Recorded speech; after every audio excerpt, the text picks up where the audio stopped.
Gjykata kushtetuese nuk mori vendim për ankimimin e kryeministrit Edi Rama për pezullimin e Belinda Ballukut. Barazimi 4-4 i gjyqtarëve la në fuqi vendimin e GKK-s dhe sipas Ramës vulosi një precedent të rrezikshëm.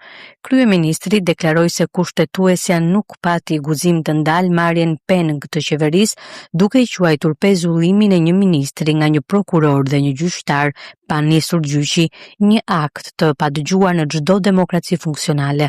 Rama theksoi prerë se Balluku nuk akuzohet për korrupsion as nga vetë prokurori dhe cilësoi vendimin si një shpikje të drejtësisë së re të papjekur dhe jashtë çdo standardi demokratik.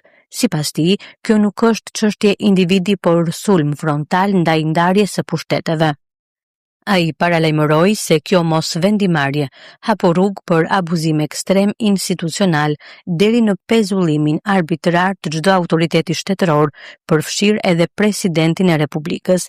Në të njëjtën linjë, Rama sulmoi ashpër valën e arresteve pa gjyq, duke përmendur 10 flet arreste të firmosura nga një prokuror i vetëm në Durrës për çështje që sipas tij nuk plotësojnë asnjë kriter europian. Në përfundim, Rama ishte kategorik. Kjo betejë do të vazhdojë, nuk ka kosto politike për shumicën qeverisëse dhe sipas tij, garanti vetëm i shtetit të ligjor dhe rrugës europiane mbetet qeveria e tij.